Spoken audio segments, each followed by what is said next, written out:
My name is Aisha Patel, and the day my ex-fiancé told me I'd never make it without him, a quiet resolve took root inside me. I was 30, sitting in our cramped apartment in San Francisco's Mission District, my heart sinking as he packed his bags. The room was a mess, books scattered, coffee cups cold, the remnants of a life we'd built together over 3 years. I'd been a software developer at a mid-tier tech firm, coding late into the night, while he, Rohan Sharma, climbed the ladder at a startup incubator, mentoring entrepreneurs with his polished charisma. My latest project, an AI-driven app to optimize remote work for small businesses, had been my passion, a side hustle I'd poured my savings into. I'd shared every draft with him, seeking his input, only for him to dismiss it with a shrug. "You need me to sell this, Aisha," he'd said that final night, his tone laced with pity. "You'll never make it without me." I didn't argue. I watched him leave, the door clicking shut, and felt a spark ignite.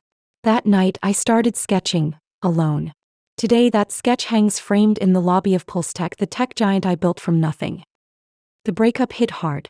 For weeks I moved through life like a ghost, coding at work, eating takeout in silence, ignoring his calls.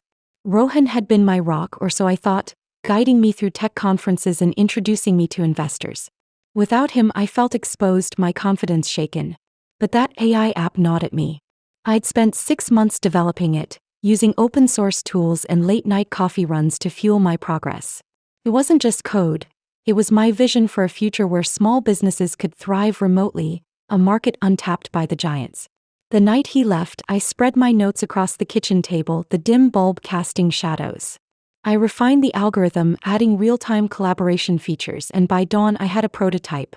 The next day I quit my job, betting everything on this idea. Starting PulseTech was a leap into the unknown. I had $8,000 in savings, a rented garage in Oakland, and a second-hand laptop. My first hurdle was funding.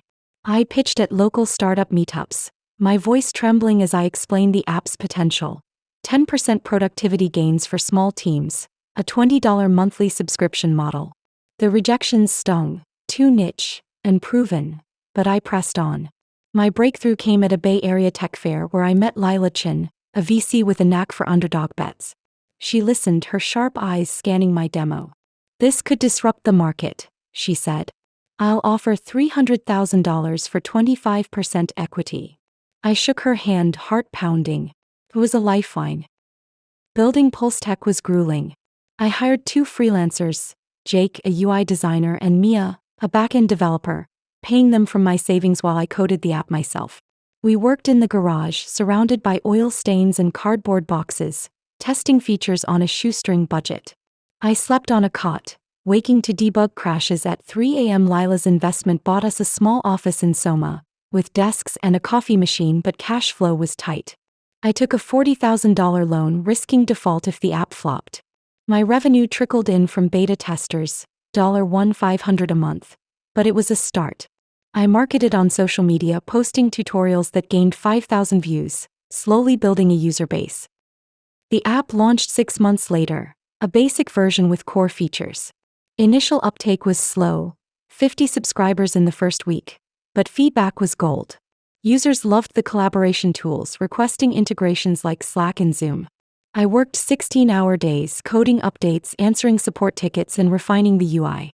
A bug crashed the app for 200 users, costing me sleep and a $5,000 fix, but I pushed through.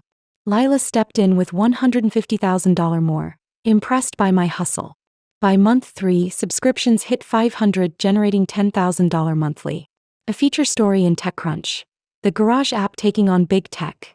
Boosted us to 2,000 users, valuing PulseTech at $2 million. Rohan re-entered my life then. He called, his voice smooth. "Aisha, I saw the article. Impressive. Let's talk partnership. My incubator could scale this." I froze. He'd left me, taken my confidence, and now wanted a piece? "No thanks," I said, hanging up. But his interest wasn't random. I learned through a mutual friend that his incubator was struggling, its portfolio faltering. My success was a threat. I dug deeper, finding he'd pitched a similar app to his clients.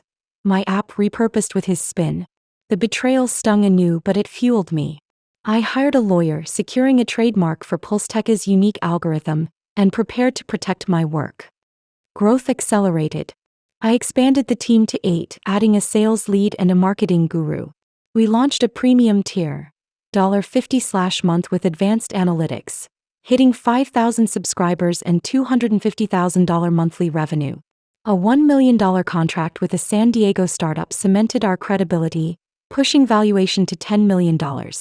I moved to a loft in Soma, a spacious place with a view of the Bay Bridge, my savings now $50,000.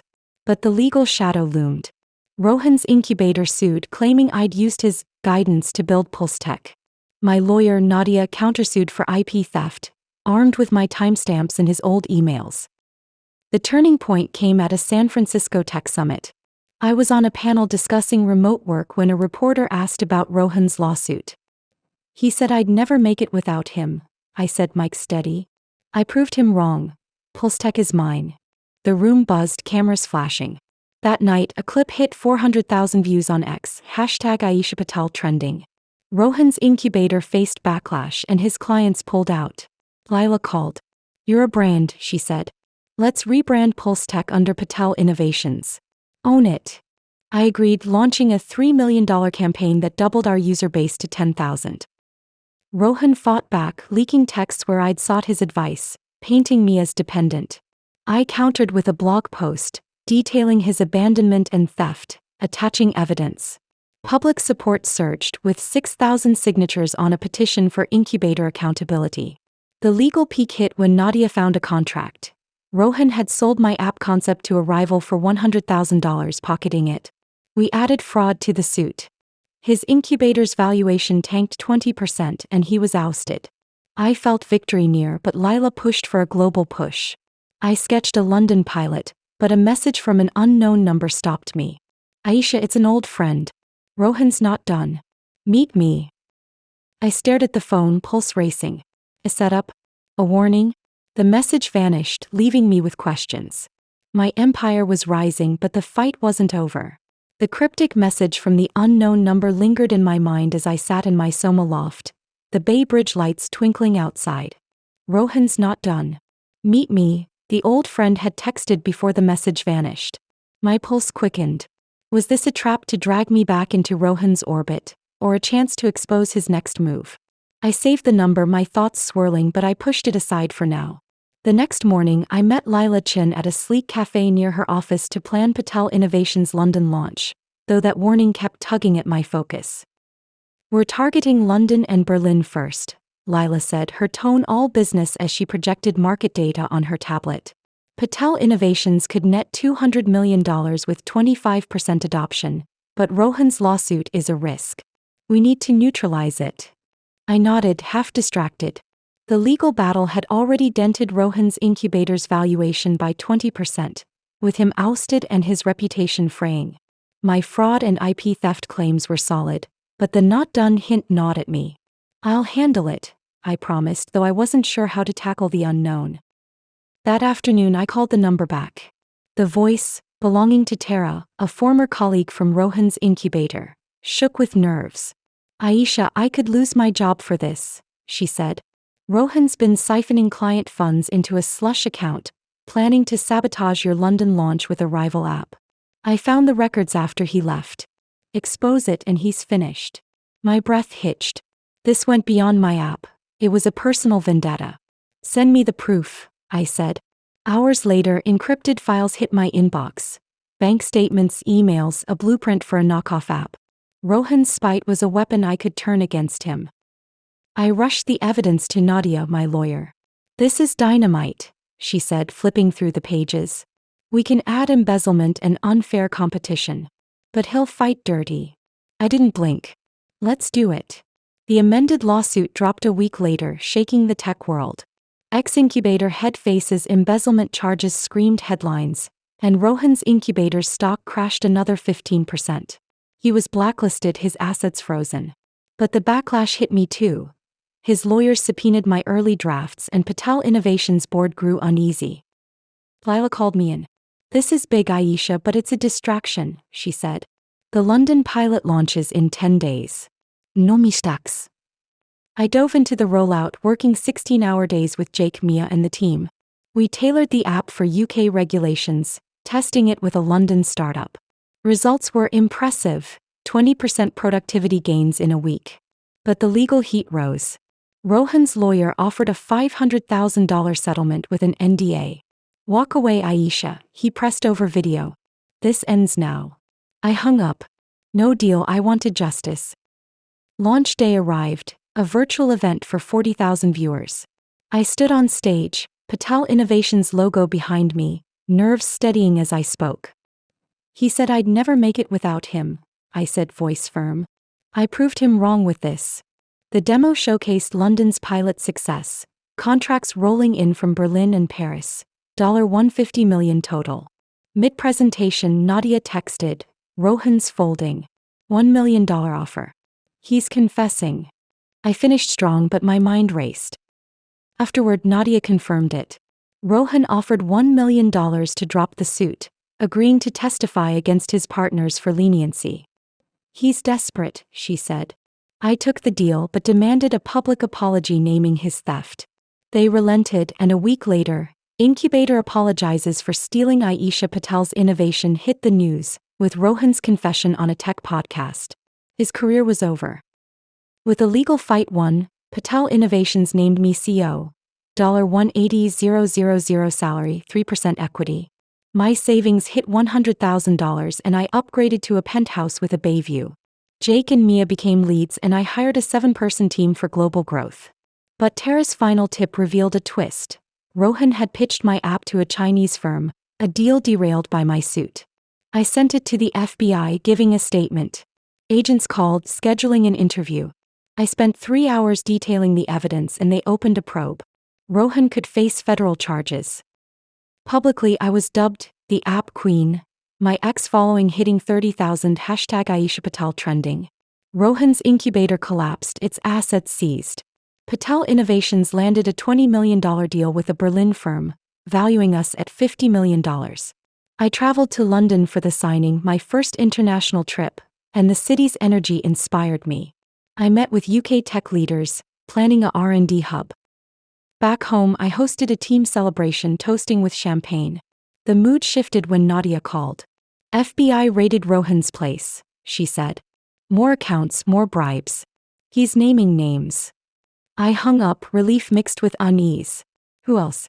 The question lingered as I watched the bay. Lila pushed for an Asia push. I sketched a Tokyo pilot, but another message from Tara froze me. "Aisha, he's got allies. Watch out." The line cut off, leaving me wary. My empire was rising, but the fight wasn't over. The warning from Tara echoed in my mind as I stood on the balcony of my Bay Area penthouse, the city lights reflecting off the water below. "He's got allies. Watch out," she texted before the line cut off. My heart raced. Was this a sign of a deeper conspiracy involving Rohan, or a final desperate move from a cornered man? I saved the message, my thoughts churning, but set it aside for the moment. The next morning, I met Lila Chin at Patel Innovations headquarters to finalize our Asian expansion, though Tara's words lingered like a shadow. "We're locking in Tokyo and Singapore," Lila said, her voice steady as she projected market forecasts onto the wall. Patel Innovations could rake in $250 million with 30% adoption, but Rohan's lingering threat is a wild card. "We need to crush it." I nodded, my focus split. The legal battle had already demolished Rohan's incubator, its valuation down 35% with his ousting and assets frozen. My fraud and IP theft claims were ironclad, but the allies' hint gnawed at me. "I'll take care of it," I promised, though I wasn't sure how to unravel this new layer. That afternoon I called Tara back. Her voice trembled with urgency. "Aisha, I'm in deep here," she said. "Rohan's been working with 2 ex-partners from the incubator, planning to launch a rival app with stolen code. I found their emails after he was out. Expose it and they're done." My breath caught. This was a coordinated attack. "Send me everything," I said. Hours later, encrypted files arrived. Emails, code snippets, a launch timeline for next month. Rohan's spite had allies and I held the key to their downfall. I rushed the evidence to Nadia, my lawyer. "This is a bombshell," she said, poring over the documents. "We can add conspiracy and trade secret theft. But they'll come at us hard." I didn't waver. "Let's go for it."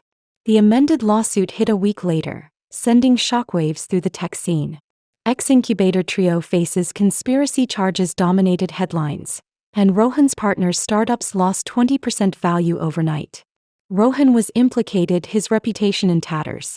But the retaliation was fierce. His allies subpoenaed my team's emails and Patel Innovations board grew anxious. Lila called me in.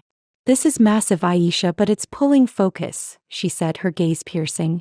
"The Tokyo pilot launches in 10 days. We can't falter." I threw myself into the rollout, working 18-hour days with Jake, Mia, and the team. We optimized the app for Tokyo's tech market, testing it with a local firm. Results were phenomenal, 25% productivity gains in a week. But the legal pressure mounted. Rohan's lawyer offered a $2 million settlement with an NDA. "Walk away, Aisha," he urged over a tense video call. "This ends now." I ended the call. No deal, I wanted their downfall. Launch day arrived, a virtual event for 50,000 viewers. I stood on stage, Patel Innovations logo behind me, nerves steadying as I spoke. "He said I'd never make it without him," I said, voice resolute. "I built this empire alone."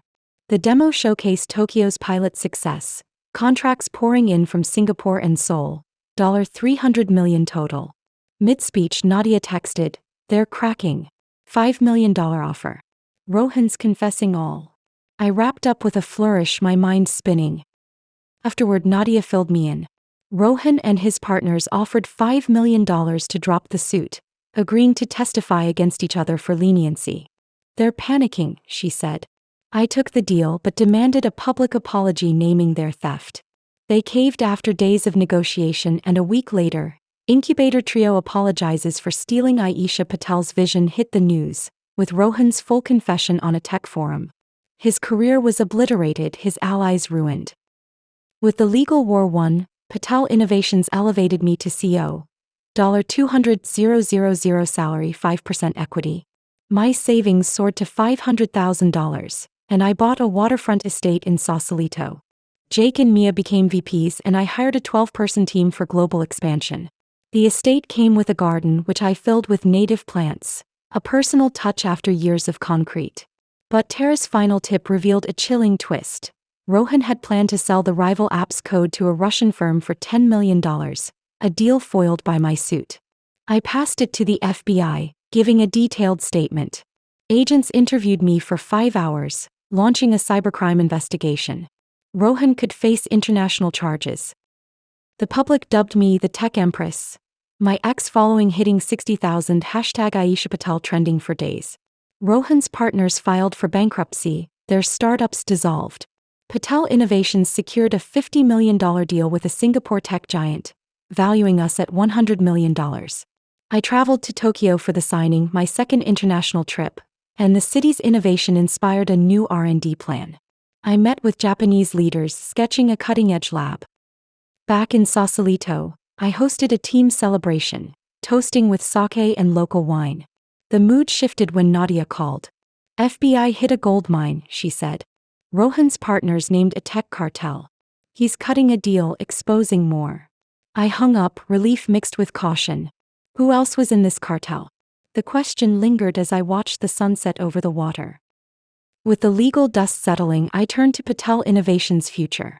Lila proposed a $40 million campaign for Asia, targeting Shanghai and Mumbai. I led the strategy, collaborating with Indian AI experts to adapt the app. We tested a Mumbai pilot, hitting 28% gains in a week. The success drew a $200 million offer from a Korean conglomerate. My days blurred with meetings, site visits, and media, but I thrived. One evening, as I unpacked from Tokyo, a package arrived, unsealed, no return address. Inside was a photo of Rohan in custody, flanked by FBI agents with a note, "You won. But they're watching." No signature, just a cryptic PS, "Cartel eyes are on you." My blood ran cold. A threat? A warning? I called Nadia, who urged vigilance but couldn't trace it. The mystery deepened, and I felt a new challenge brewing. Standing on my estate's deck, the Pacific stretching before me, I felt a deep victory. This was more than revenge. It was my empire. Rohan's fall was my triumph, Patel Innovations my legacy. The future held possibilities. A book, a fund for overlooked innovators or global dominance. As I sipped my tea, the horizon glowed, but that note's shadow loomed. What lay ahead? Only time would tell. Hey Revenge Tempest fans. Aisha's rise from rejection to empire is fire. Loved it? Smash that subscribe button and join our squad. Drop a comment and tell us where you're watching from, Sausalito Soul or out in the cosmos. Let's keep the revenge saga alive.